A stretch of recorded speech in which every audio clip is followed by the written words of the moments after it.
त्याचे आई वडील अत्यंत मेहनती होते. मुलांच्या शिक्षणासाठी त्यांनी कधीच हार मानली नाही.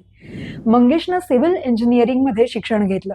शिक्षण घेत असतानाच त्यानं MPSC परीक्षा देण्याचा निर्णय घेतला. त्याची मेहनत अफाट होती, मात्र प्रिलिम्समध्ये केवळ एका मार्कानं अपयश आलं आणि या अपयशानं त्याला हादरवून सोडलं. पण याच अपयशानं त्याला वेगळ्या वाटेवरही नेलं, अभिनयाच्या वाटेवर. MPSCचं स्वप्न अपूर्ण राहिलं, पण मंगेशनं आपल्या बालपणीच्या आवडीकडे परत पाहिलं, अभिनय.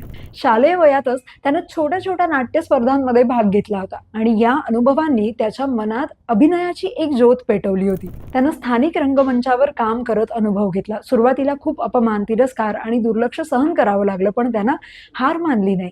अभिनयात काम करत असतानाच मंगेशनं मंगाजी हे पात्र निर्माण केलं. समाजात दिसणाऱ्या टिपिकल व्यक्तिरेखा, त्यांचं बोलणं, हावभाव, विनोद यांचं बारकाईनं निरीक्षण करून त्यानं हे पात्र घडवलं.